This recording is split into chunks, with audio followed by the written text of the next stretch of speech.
días para todos ustedes. Este es su programa Historia del Futuro, porque para Dios el futuro es historia, producido por el Ministerio Evangelístico Internacional, Kedushá, Santidad, y las Asambleas de Dios acá en Quito, República del Ecuador. En esta oportunidad estaremos estudiando tema complementario, los sellos del Apocalipsis, y hablaremos también sobre el falso profeta. Bienvenidos.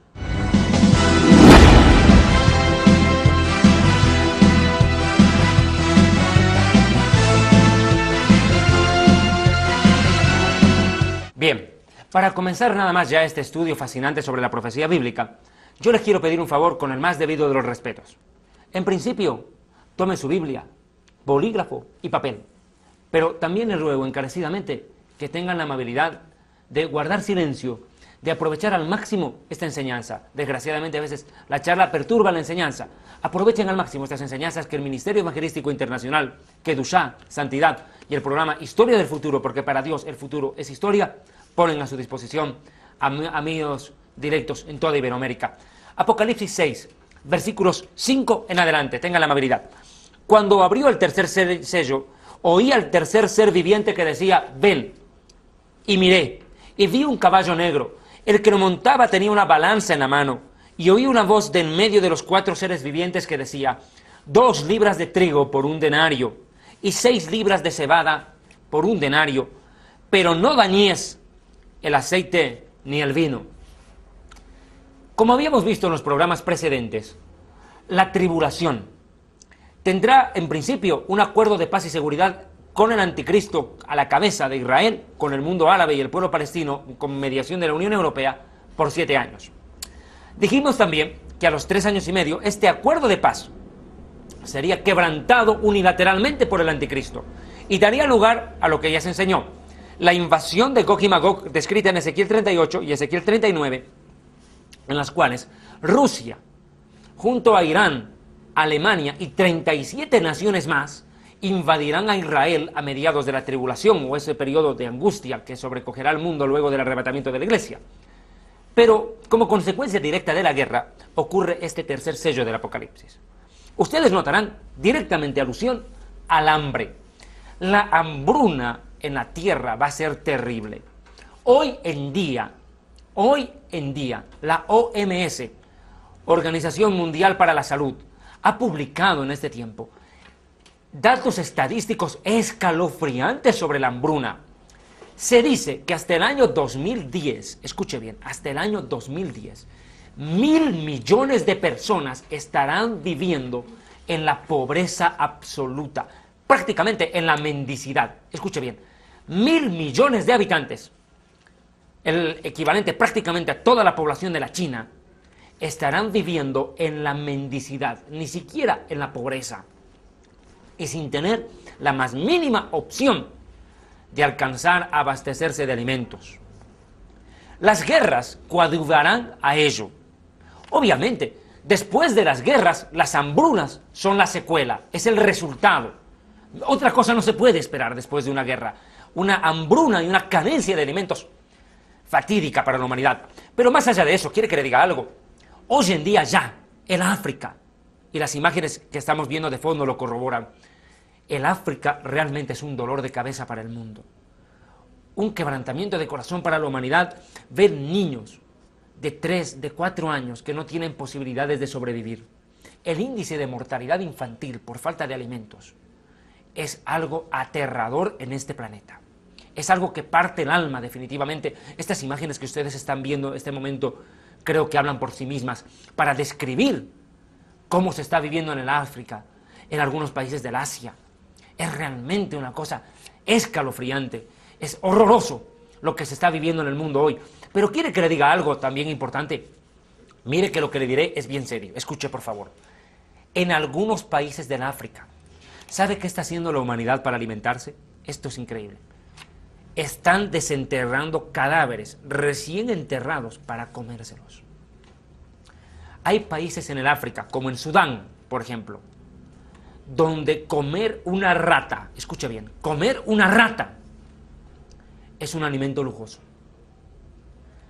Dele gracias a Dios, usted que me mira del otro lado de la cámara, porque Dios le provee a usted el alimento y el sustento. Tal vez usted no tenga todo lo que quiera ni lo que necesite, pero Dios en su misericordia no les hace faltar el pan. Hay muchas razones por las cuales dar de gracias a Dios, y una de ellas es por tener el sustento y el abrigo necesarios para subsistir día a día en este planeta, donde cada día la vida se pone más dura. Amados hermanos, amigos de Iberoamérica, como director de este programa Historia del Futuro, mi deber es decirles, prepárense, porque el Mesías está a punto de recoger a la iglesia. Y cuando eso ocurra, después del arrebatamiento de la iglesia, es algo que no tiene parangón de descripción, ni de imaginación. Es triste ver a la humanidad sumida en el canibalismo, en la desgracia y en la barbarie para poder alimentarse. Mire, este versículo 6 de Apocalipsis 6 dice: oí una voz en medio de los 4 seres vivientes que decía: 2 libras de trigo por un denario, 6 libras de trigo, de cebada, por un denario. Todo aumenta de precio. Se duplican los precios. La escasez de alimentos es terrible.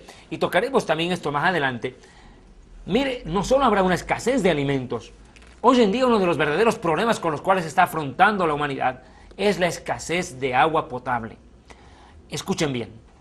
Las guerras futuras, entre otras cosas, van a tener como consecuencia, como motivo, obtener la mayor cantidad de agua potable posible.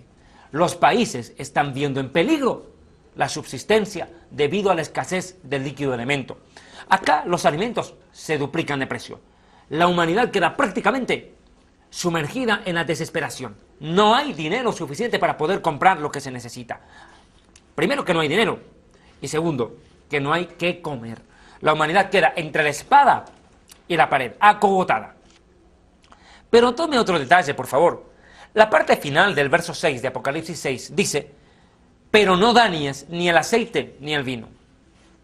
Muchos predicadores han tratado de explicar el sentido final de este versículo. ¿Qué quiere decir no da ni el aceite ni el vino? Fíjate, el aceite es el elemento básico para hacer cremas, shampoos y qué sé yo. Todo lo que corresponde a la vanidad. El aceite en este versículo tipifica la vanidad del hombre. Y el vino, obviamente, representa el exceso de bebida, el desenfreno, la borrachera. Y escrito está que ningún borracho entrará al reino de Dios. Y si no va al reino de Dios, va al reino de las tinieblas, al reino de Satanás. Pero quiero que me entienda algo. Obviamente después de la muerte. Pero quiero que me comprendan algo, por favor, a mis directos amigos en Iberoamérica, que siguen día a día o semana a semana el programa Historia del Futuro. El exceso luego del arrebatamiento de la iglesia será desbordante en la tierra. Faltarán alimentos, faltará agua, pero no faltará bebida ni vanidad en la tierra. Definitivamente el hombre cada día da un paso más, o a grandes zancos, a la perdición eterna. Pero hay algo que a mí me hace estremecer. Hace rato lo mencioné, que en el África están comiendo cadáveres recién enterrados. ¿Quiere que le diga algo? Luego del arrebatamiento de la iglesia, los propios padres matarán a sus hijos para comérselos. Quiero ir a la misma palabra del Señor bendito. Y una vez más lo tomo como referencia, por favor, el libro Historia del Futuro del Ministerio Evangelístico Internacional Kedushá, Santidad. Un libro que está a su alcance en todas las librerías de Iberoamérica. Un material que sin duda alguna no puede faltar en su biblioteca cristiana, porque les permitirá a ustedes, a lo largo de 54 lecciones de profecía bíblica detalladas en este material, comprender lo que vendrá. Escuchen bien, tenemos que estar atentos a la palabra profética más segura, dice el apóstol Pedro, que alumbra en el lugar oscuro como una antorcha en medio de la oscuridad. Amados hermanos, el no entender la profecía bíblica está llevando a la tibieza a la iglesia. El no entender y ni siquiera estudiar lo que vendrá en el futuro está marcando los derroteros de una iglesia tibia, mediocre e hipócrita, que no está preparada para irse en el arrebatamiento con Cristo, ni tampoco de soportar la persecución con el anticristo. Y lo veremos en este mismo programa. Escúcheme bien, si usted no se va con Cristo en el arrebatamiento, mejor le fuera ni haber nacido, y no me cansaré de decírselo. ¿Sabe? Mire lo que dice el profeta Ezequiel, capítulo 5, versículo 10.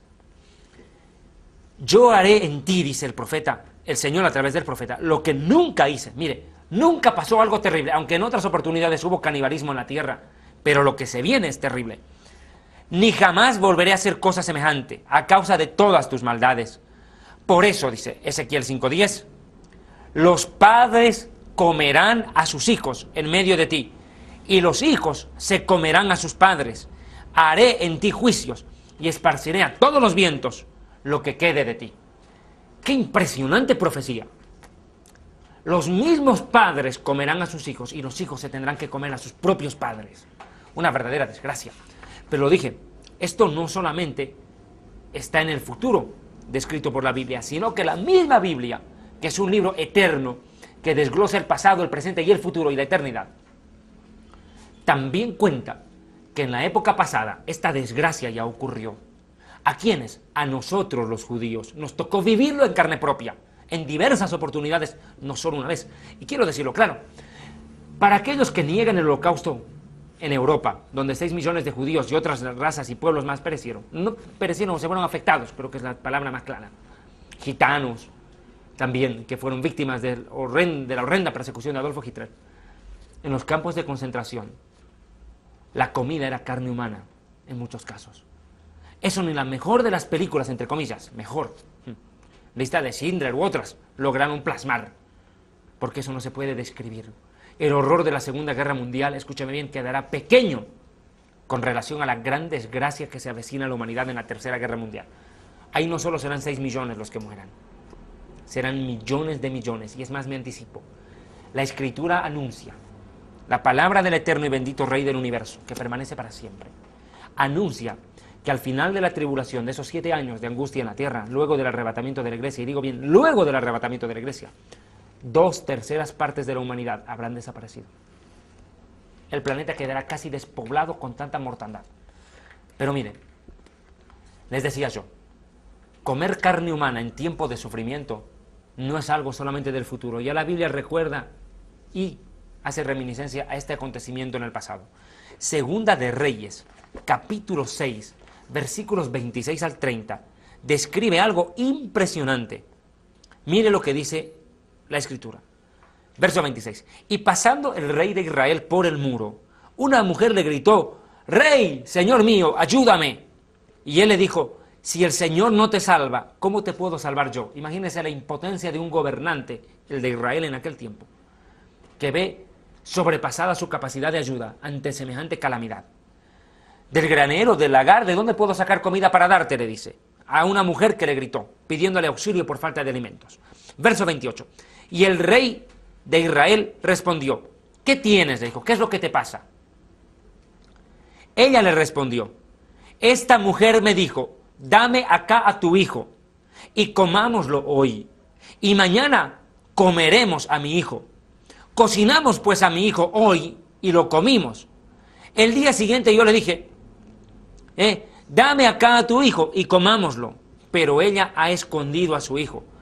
Al escuchar estas palabras, el rey, escuche, rasgó sus vestiduras en señal de duelo y de dolor, y pasó así por el muro. Y el pueblo vio el cilicio que traía interiormente en su cuerpo. Quiero explicar esto. Los judíos, cuando sentimos la muerte de un familiar o vemos una cosa horrenda, rasgamos nuestras vestiduras y cosemos en nuestra prenda de vestir, preferentemente al lado izquierdo, al lado del corazón, cosemos un pedazo de tela negra que es visible a los demás, en señal de duelo y de luto. Y eso fue precisamente lo que pasó con el rey de Israel en aquel momento. Al ver semejante catástrofe con sus propios ojos, ver que una mujer tuvo que cocinar a su hijo y que la otra, que tenía que darlo también para el mismo objetivo, se negó a hacerlo. Fue una verdadera desgracia la que ocurrió en Israel en aquel tiempo. Pero mire, esto no es solamente lo que estoy mencionando. Yo sé, por respeto a mis amigos televidentes, me abstendré, mejor dicho, este momento, de mostrar una imagen que le dio la vuelta al mundo, es cierto, en el internet, donde un hombre en Taiwán aparece comiéndose a un feto. Esa imagen, para quienes lo deseen, está en el libro Historia del Futuro, concretamente en la página 172. Pero yo, por el respeto a mis amigos televidentes, porque sé también que hay niños que están viendo este programa, para la gloria de Dios, me abstendré de mostrar esta imagen. Si quiere verla, tendrá que verlo en el libro o consultar por el internet. Pero, mis amigos, lo que está pasando en Taiwán, encontraron un supermercado de carne humana clandestino. Y mire que lo estoy hablando de Taiwán, no le estoy hablando del África, le estoy hablando de un país de primer mundo, con toda la tecnología a su disposición y con toda la riqueza económica en sus manos, que no necesitaría hacer esto. Para que vea, la depravación y la maldad del hombre no conoce rango social ni estatus económico. Pero esta catástrofe no termina ahí. Jeremías capítulo 19, verso 9 dice: les haré comer la carne de sus hijos y la carne de sus hijas. Cada uno tendrá que comer la carne de su propio amigo, en el asedio y en el apuro con que los angustiarán sus enemigos y los que busquen asesinarlos. ¡Qué horroroso! Bien dijo el profeta Jeremías en el capítulo 30, verso 7, cuán grande es aquel tiempo, tiempo de angustia para Jacob, es decir, para Israel. Lo que se avecina es un tiempo que para nosotros los judíos será el más trágico y desastroso de toda nuestra historia. Pero no solo Israel tendrá que sufrir. Sufrirán todas las naciones del mundo. Una hambruna y una desgracia, una calamidad jamás antes vista. Tanto que el Mesías Yeshua dijo: serán días de gran sufrimiento en la tierra, como nunca antes los hubo ni los volverá a ver. Y si aquellos días no son acortados, nadie sobreviviría. La vida de la humanidad, la existencia, mejor dicho, la sobrevivencia de la especie humana estarán en peligro en los días futuros.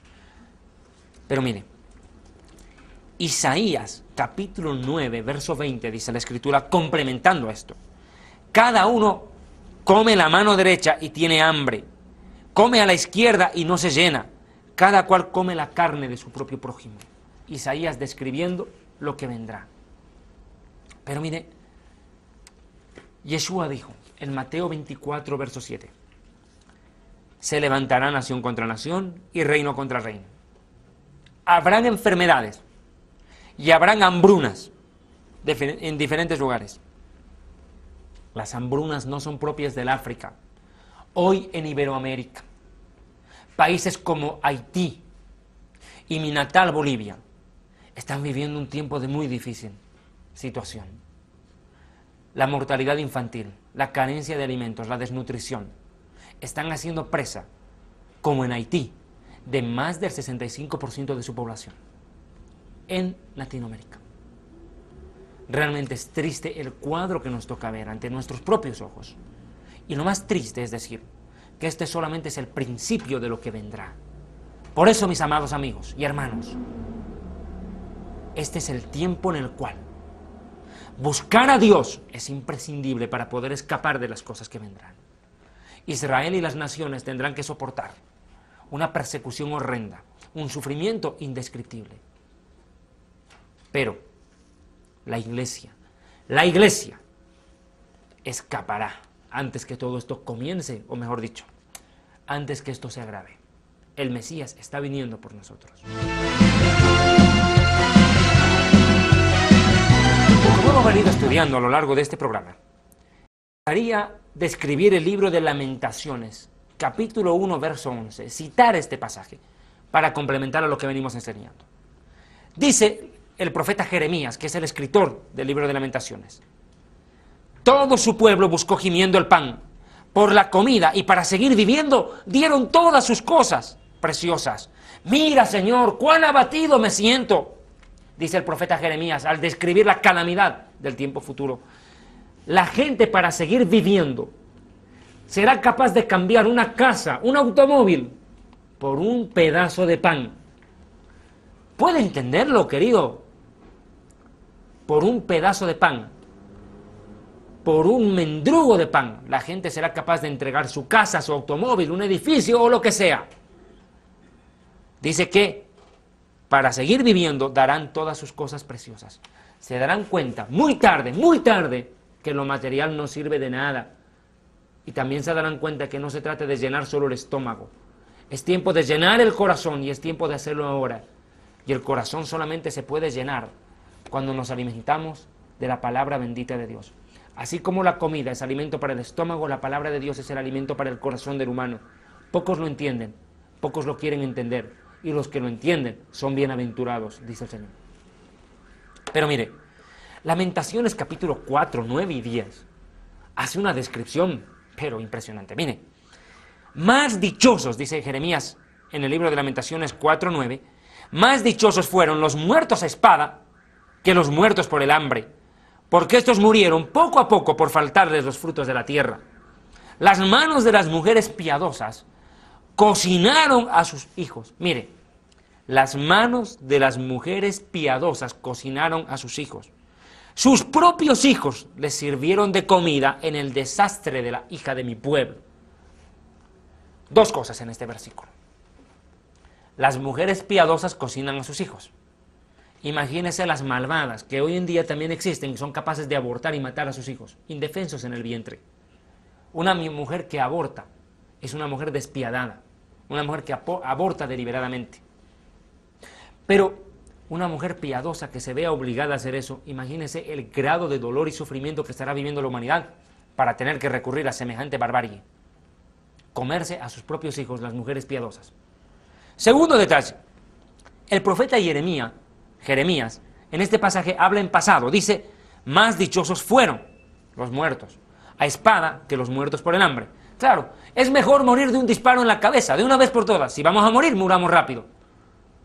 Pero tener que morir de hambre, día a día con la zozobra de no tener que comer, de vivir lo que tuvimos que vivir los judíos en los campos de concentración nazis, donde se otorgaba un vaso de agua para una semana y se entregaba una zanahoria o un mendrugo de pan remojado en agua con aserrín para 3 días, una remolacha o una papa cruda, y verlos como un tesoro, como un manjar en semejante desgracia, quedará corto. Pero Jeremías no está hablando solamente, no está hablando en pasado, Jeremías está hablando en futuro al mismo tiempo. Porque esta profecía, Jeremías, es como si la estuviera viviendo en vivo y en directo. Es triste, es desgarrador lo que se viene para la humanidad. Pero le vuelvo a repetir, hay esperanza para la humanidad, hay esperanza para ti. Se abrirá muy pronto una puerta en los cielos y el Mesías Yeshua vendrá y recogerá a los suyos. Acompáñeme a Juan capítulo 14, por favor. Le ruego encarecidamente, Juan capítulo 14. Y tomamos la bendita santa palabra del Dios único y verdadero. Dice Juan 14:1.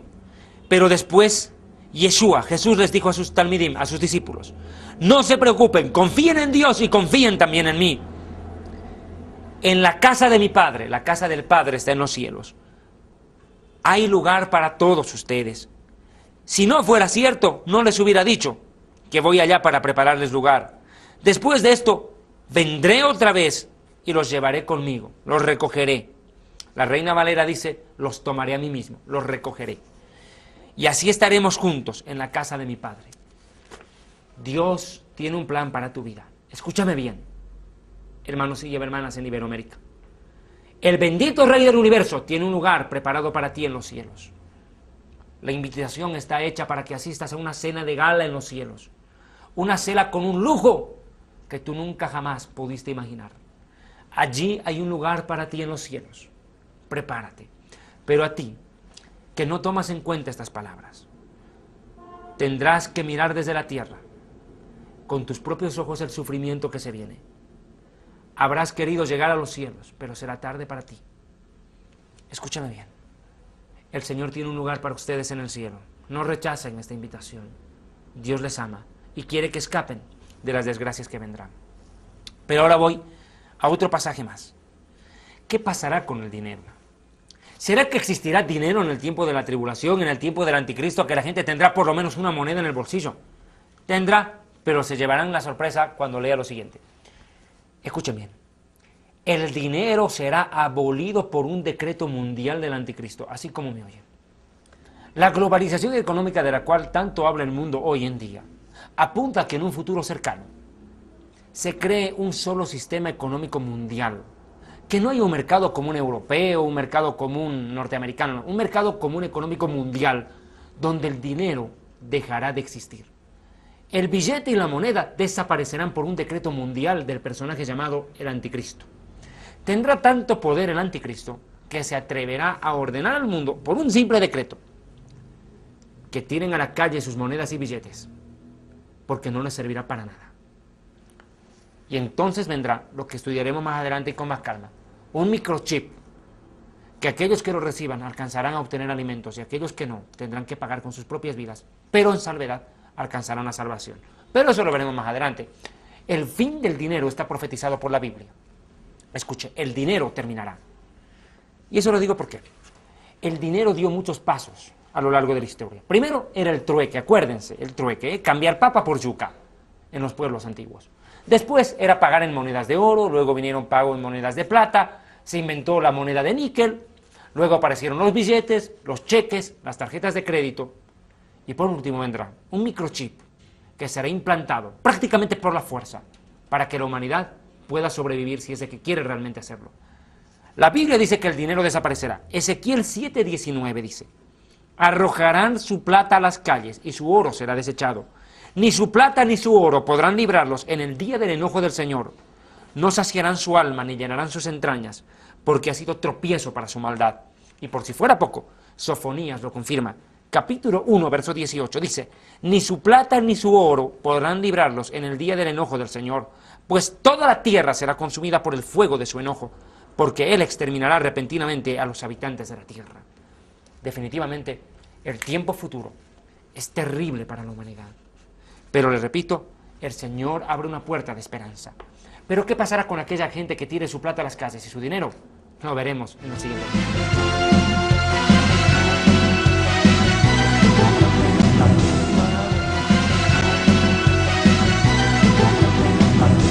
Bien, prosiguiendo con este mensaje sobre los sellos del Apocalipsis, habíamos dicho antes del corte publicitario que se desechará el billete y la moneda en el mundo entero y que se instaurará un sistema económico mundial regido con un microchip que permitirá la compra y la venta de los humanos en aquel tiempo. Para ello necesito remontarme hasta el Apocalipsis capítulo 13, versículos 16 en adelante. Hablando de uno de los personajes de los cuales hablaremos en un futuro programa, el falso profeta. Este personaje siniestro, que no es el anticristo, el falso profeta es un personaje que apoyará al anticristo. Se encargará de controlar la economía del mundo y hará lo siguiente. Vea el verso 16 de Apocalipsis 13. Y hacía el falso profeta que a todos, pequeños y grandes, ricos y pobres, libres y esclavos, mire, nadie en la sociedad se librará. Todos se les pusiera una marca en la mano derecha o en la frente. Hoy, después de tantos siglos descrito el Apocalipsis, podemos comprender que esa marca es un microchip. Por cierto, lo estudiaremos más adelante cuando estemos estudiando las copas del Apocalipsis. Allí estudiaremos en detalle cómo ya la tecnología de hoy, puesta a servicio del hombre, y más que todo, del diablo, permitirá que la humanidad sea esclavizada por este sistema económico salvaje en el tiempo futuro. Y que ninguno pudiera comprar ni vender, sino el que tuviera la marca, o el nombre del anticristo, o el nombre de la bestia, o el número de su nombre, el número escondido en su nombre. Aquí hay sabiduría, el que tiene entendimiento cuente el número de la bestia, del anticristo, pues es número de hombre, y su número es 666, 666, el hombre queriendo ser Dios. El sexto día de la creación fue hecho el ser humano, el hombre. 3 veces, el 6 es el hombre queriendo ser Dios, el superhombre, del cual tanto habló un nefasto escritor y filósofo, Federico Nietzsche. Pero bueno, pasemos por favor al cuarto sello. Una vez más lo repito, este tema lo desglosaremos más adelante, por favor. Para proseguir con este fascinante estudio de la profecía bíblica y de los sellos del Apocalipsis, nos vamos ya a Apocalipsis 6, 7 y 8, el cuarto sello del Apocalipsis. Cuando se abrió el cuarto sello, oí la voz del cuarto ser viviente que decía: ven. Y miré, y vi un caballo amarillo. El que lo montaba tenía por nombre Muerte, y el Hades, es decir, el infierno, le seguía. Y les fue dada potestad sobre la cuarta parte de la tierra para matar con espada, con hambruna, mortandad y con las fieras de la tierra. Este es el cuarto jinete del Apocalipsis. Los 4 jinetes lúgubres del Apocalipsis que traen desgracias a la humanidad uno tras otro. Recordemos entre paréntesis, el primer jinete, el caballo blanco, representa al anticristo, viniendo a traer una falsa paz y una falsa seguridad a los conflictos del Oriente Medio. El segundo jinete, caballo rojo, representa el inicio de la Tercera Guerra Mundial, iniciada, en principio, por un ataque del anticristo contra las naciones árabes. El tercer jinete, acabamos de estudiarlo, representa la hambruna y la mortandad en la tierra después de la Tercera Guerra Mundial, a consecuencia del inicio de la Tercera Guerra Mundial, habrá que decirlo mejor. Y este cuarto jinete del Apocalipsis anuncia mortandad y de una humanidad que se irá de cabeza al infierno. Acá la Biblia dice que la muerte y el Hades le seguían. Quiero explicar esto. El Hades es el infierno. Cuando se tradujo la Biblia del hebreo al griego, los traductores tropezaron con un verdadero problema. La palabra Sheol, que aparece tanto en el Antiguo Testamento, que representa la vida después de la muerte, el lugar donde van las almas, no los cuerpos, donde van las almas después de morir, no hallaba un parangón de traducción. Los traductores tuvieron que, para traducir al griego, entender primero la mentalidad de los griegos, quienes creían en el reino de la muerte, al cual llamaban ellos Hades, y el dios de la muerte era precisamente Hades. Entonces, para traducir la palabra Sheol al griego, tomaron como parámetro lo que ya los griegos creían en su mitología. En pocas palabras, Hades es el reino de la muerte, el infierno. Bien, ahora veamos por favor qué es lo que pasa. Y les fue dada potestad sobre la cuarta parte de la tierra. ¡Qué impresionante! Cuarta parte de la humanidad morirá cuando el cuarto jinete del Apocalipsis surge en escena. ¿Cómo van a morir estas personas? Matar con espada. El aumento de la violencia será inusitado en aquel tiempo. Como quiera que la gente no tendrá billete ni moneda en el bolsillo para comprar o vender sin no tener la marca. Y tanta escasez de alimentos y líquidos. La humanidad, por cuestiones de hambruna, por su desesperación, cometerá horrendos actos de violencia en aquel tiempo. Las hambrunas, dice, la mortandad y las fieras de la tierra serán la pesadilla de aquel tiempo. ¿Por qué las fieras de la tierra? Imagínese usted, si los humanos no tendrán para comer, ¿qué cree que comerán los animales? Se volcarán contra los humanos y los atacarán. La desesperación hará que los animales también tengan que migrar a las ciudades en busca de alimento, y serán los humanos las víctimas de semejante atroz ataque. Ahora mire, por eso dice la palabra de Dios en Jeremías 15, verso 3, para complementar esto: y enviaré sobre ellos 4 géneros de castigos, dice el Señor: espada para matar, perros para despedazar, y aves del cielo y bestias de la tierra para devorar y destruir.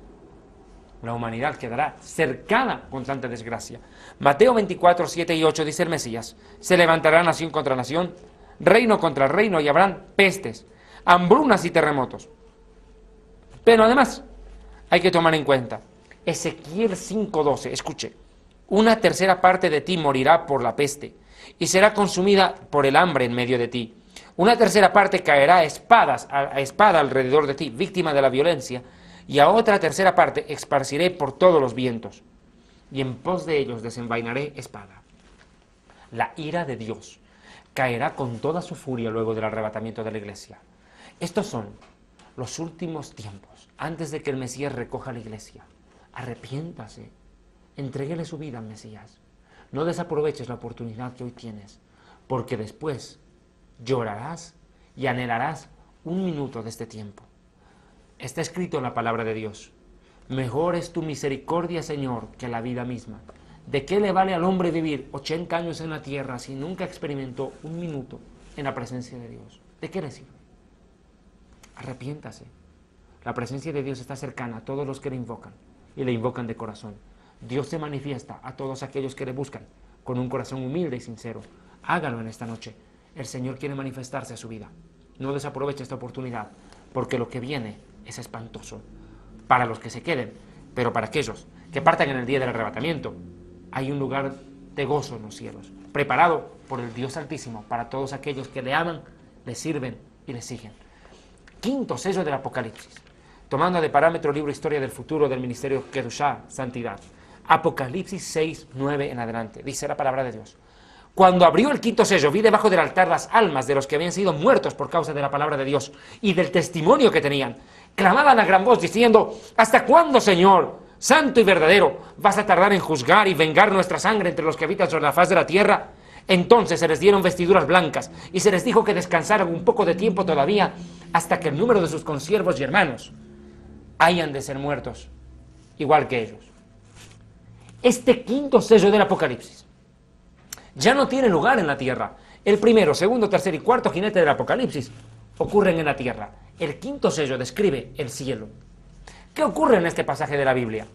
Las almas de aquellos que se hayan quedado en el arrebatamiento y tengan que ser presos de horrendas persecuciones a manos del anticristo, llegarán a la presencia de Dios y clamarán venganza, venganza por las maldades y atrocidades que les harán antes de matarlos. Entiendan bien, en aquel tiempo, luego del arrebatamiento de la iglesia, el que quiera salvarse tendrá que ser fuerte y valiente y soportar tremendas y horrorosas torturas para poder alcanzar la salvación. Tendrá que demostrar con hechos que realmente ama a Dios y que quiere conseguir un lugar en el cielo. Entiéndalo. Las masacres contra los cristianos y contra los judíos que estén vivos en aquel tiempo serán horrorosas, nunca antes vistas. No tendrán parangón. Los métodos de tortura que se utilicen contra aquellos que quieran ser fieles a Dios en aquel tiempo y rechacen adorar al anticristo serán atroces. No habrá compasión ni misericordia contra ellos, o a favor de ellos, mejor dicho. Mire, la palabra de Dios toma en cuenta esto.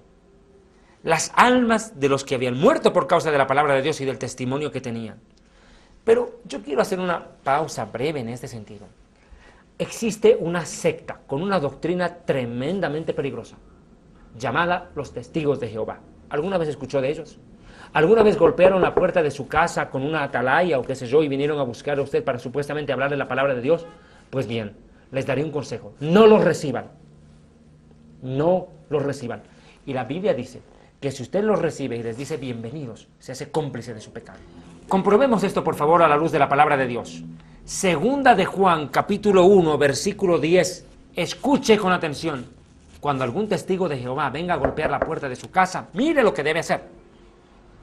Si alguien va a visitarlos y no enseña estas cosas, en principio que Jesucristo es el Hijo de Dios, que hay un Padre y un Espíritu Santo, no lo reciban. Dice, no lo reciban en su casa ni lo saluden, porque saludarlo es lo mismo que hacer lo malo que él hace. En otro lugar, en otra traducción dice, no le digan bienvenido, porque le dice bienvenido, participa de sus malas acciones, por ende, de su mismo juicio. Desgraciadamente, esta secta de los Testigos de Jehová se ha dado la tarea a lo largo de todos los siglos de existencia que tiene de tergiversar la palabra de Dios y no han escatimado adulterar aún las traducciones más originales.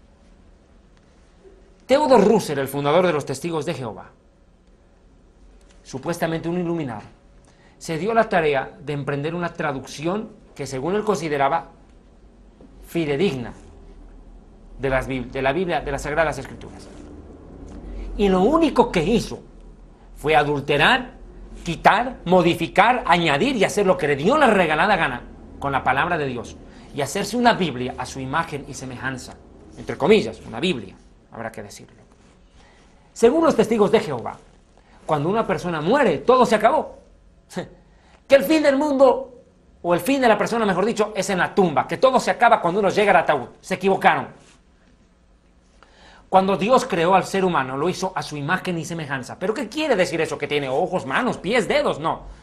Imagen y semejanza, queriditos, quiere decir capacidad para pensar, capacidad para sentir, capacidad para decidir, pero sobre todo, capacidad para vivir eternamente. La misma Biblia dice en el libro de Eclesiastés, has puesto eternidad en el corazón del hombre.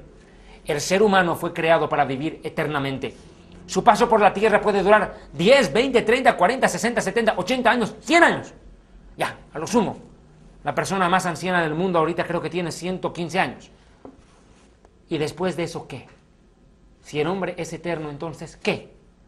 Vivir 120 años u 80 años para llegar al ataúd y que acabe toda la historia es un ridículo. Escuche bien. El paso por la tierra es temporal. La tierra solo es un laboratorio donde Dios prueba los corazones.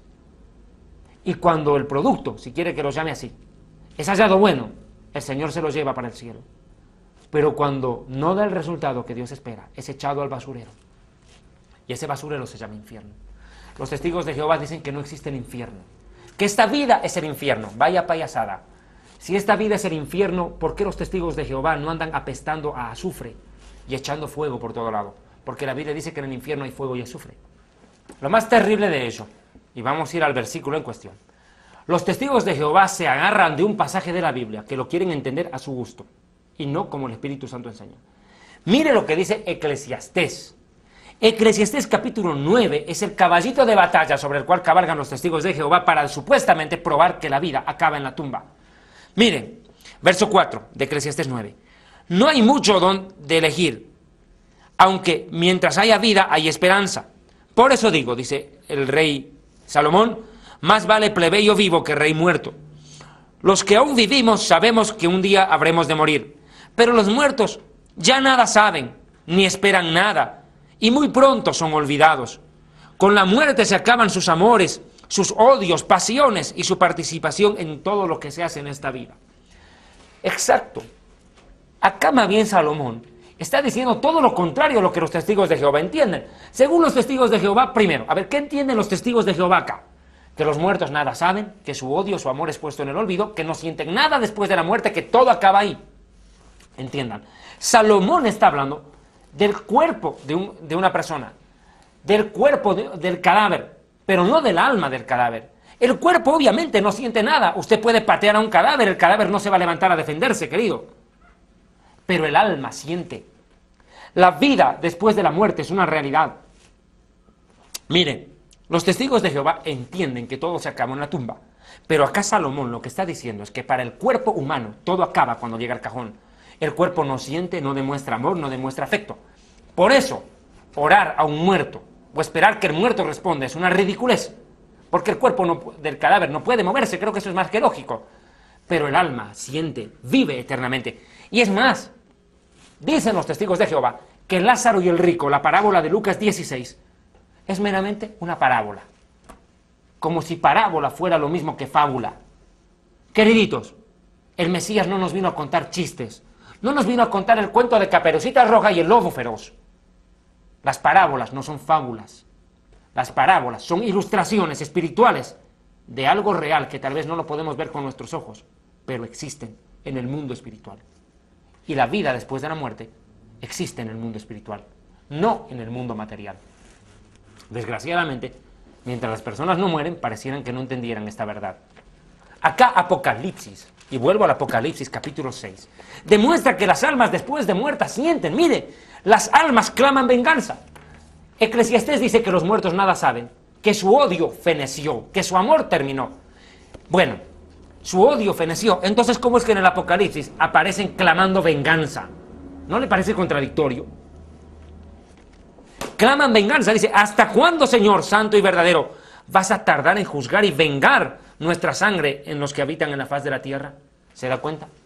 No hay contradicciones en la Biblia, lo que hay es malas interpretaciones por personas que con el entendimiento entenebrecido se hacen una Biblia a su imagen y semejanza y que después ni ellos mismos las pueden explicar. La palabra de Dios demuestra que la vida después de la muerte es una realidad tangible, palpable. El Mesías Jesucristo resucitó y vive para siempre. Y el que cree en Él tiene vida eterna. Yo soy la resurrección y la vida. El que cree en mí, aunque esté muerto, vivirá. Vivirá, aunque esté muerto. Pero miren, estas almas que son asesinadas cruelmente por el anticristo y sus seguidores, clamarán venganza en cuanto lleguen a los cielos. Pedirán a Dios que haga algo. Pero el Señor les dirá, esperen un momentito, porque todavía van a matar más creyentes en la tierra. Escúcheme bien. No serán pocos los que se salven. Más claro, millones y millones de personas se salvarán luego del arrebatamiento de la iglesia, pero al precio de morir, inclusive degollados. Vea por favor Apocalipsis, versículo 20, versículo 4. Dice, Apocalipsis 24. Vi tronos y se sentaron en ellos los que recibieron la facultad de juzgar. Y vi las almas de los decapitados. Vi las almas de los decapitados por causa del testimonio de Jesús y de la palabra de Dios. Los del Apocalipsis 24 son los mismos que del Apocalipsis 6 en el quinto sello. ¿Y qué más dice la palabra? Los que no habían adorado a la bestia ni a su imagen. En un programa anterior, precisamente en el anterior, más concretamente en el último programa sobre Rusia y su ataque contra Israel, habíamos dicho en la parte final que el anticristo imitará la resurrección del Mesías. Imitará la resurrección. Lo clonarán al anticristo después de matarlo. Y esa bestia, ese muerto, entre comillas, viviente, por una obra del diablo, lo veremos más adelante y con más detalle también, ordenará que se lo adore, y el que no lo haga morirá. Por eso dice la Escritura, los que no habían adorado a la bestia ni a su imagen, ni recibieron la marca, el microchip en sus frentes y en sus manos, y vivieron y reinaron con Cristo 1000 años. Aquí está la prueba de lo que vengo hablando, queriditos. Acá los muertos son decapitados, decapitados y muertos, más claro. Los decapitan y por ende mueren. Pero dice en la parte final del verso 4, y vivieron. ¿Cómo puede ser que viven si es de que están muertos? A ver, testigos de Jehová, tengan la amabilidad de explicar ese pasaje. Acá dice la Escritura que después de muertos vivirán, porque la vida eterna existe y la resurrección también. Escúcheme bien, y esto présteme atención, por favor, le ruego encarecidamente. Atienda bien lo que le explicaré. En el momento del arrebatamiento de la iglesia habrá una resurrección. ¿Quiénes resucitan en el momento del arrebatamiento? La Biblia dice, he aquí que los muertos en Cristo resucitarán primero. Luego nosotros, los que hayamos quedado, seremos arrebatados juntamente con ellos, con los que estén resucitando, para recibir al Señor en el aire. Seremos arrebatados en las nubes para recibir al Señor en el aire. Ahora escúchenme bien, queriditos y queriditas, entiendan bien. En la tribulación, millones de personas que creen en Jesucristo, en Yeshua HaMashiach, tendrán que morir, ya lo hemos dicho. Pero estas personas resucitarán, claro. En el arrebatamiento resucita la iglesia, los cristianos que hayan muerto, resucitan ellos. Y se unen a los creyentes vivos para ser arrebatados. Pero en la segunda venida, cuando el Mesías esté regresando a Israel, resucitarán todos aquellos que hayan muerto víctimas del anticristo en esos 7 años. Y entrarán con Cristo a gobernar 1000 años aquí en la tierra, en ese reinado llamado el milenio, del cual en un futuro programa estudiaremos a profundidad. Creo que está claro. Resurrección para los muertos en Cristo en el arrebatamiento y resurrección para las víctimas del anticristo durante la tribulación en el momento de la segunda venida. ¿Y cuándo resucitarán los perversos? En el día del fin del mundo. Cuando los 1000 años acaben, resucitarán los malvados. 3 grupos de resucitados. En el rapto los muertos en Cristo, en la segunda venida los asesinados por el anticristo y en el fin del mundo todos los malvados. Resurrección de injustos se llama. Ante el juicio final, trono blanco. Ahora bien, ¿qué más se puede decir de estas persecuciones? Apocalipsis 13:7. Mire lo que se provoca en este pasaje. Dice, hablando del anticristo, 13:7, se le permitió hacer guerra contra los santos y vencerlos. También se le dio autoridad al anticristo sobre toda nación, lengua, pueblo y tribu. Mire usted, los santos, los creyentes, no podrán vencer al anticristo. Escuche bien, morirán. Tendrán que demostrar su fe soportando persecución, torturas y muerte, saqueos y despojos de toda índole. Escuche bien, escuche muy bien lo que le diré en este momento. Váyase con el Señor en el momento del arrebatamiento. Váyase. No espere vivir esto para entender lo que se le está explicando en este momento. Son los minutos finales del programa y yo estoy consciente de ello. Pero yo quiero pedirles a ustedes que reflexionen. Dice la misma Biblia en Daniel 7:21 que este cuerno pequeño, hablando del anticristo, hacía guerra contra los santos y los vencía. ¿Qué más se puede decir acerca de esto? Mira, por favor, Apocalipsis 13:10. Dice la Escritura, si alguno va en esclavitud, va en esclavitud. Si alguno mata a espada debe ser muerto. Aquí está la paciencia y la fe de los santos. Irán en despojo, cautividad, es decir, serán tomados presos y asesinados sin compasión los creyentes en aquel tiempo. Es más, Daniel 11:32 al 35 dice, el anticristo con lisonjas seducirá a los que le apoyen en la violación del pacto con Israel. Mas el pueblo que conoce a su Dios se esforzará y actuará. Y los sabios del pueblo instruirán a muchos, y por algunos días caerán a espada y a fuego, es decir, disparados. En cautividad, es decir, llamados presos, y en el despojo de sus bienes. Y en su caída serán ayudados de pequeño socorro. Pero muchos a ellos se juntarán con lisonjas. También algunos de los sabios del pueblo caerán para ser depurados y limpiados y emblanquecidos. ¿Se da cuenta? Aún los predicadores de aquel tiempo, escuche bien, aún los predicadores en el tiempo del anticristo tropezarán. Serán probados al máximo para heredar la salvación. Es terrible lo que se avecina. Amados hermanos, lo que se avecina a la tierra es algo que no tiene parangón. Me gustaría, en un siguiente programa, tocar algunos de los parámetros sobre los cuales el anticristo actuará contra los cristianos de aquel tiempo y contra los judíos, obviamente, que estén soportando el rigor de una persecución infernal acá en la tierra. Espere a Jesucristo. Yeshua HaMashiach viene pronto.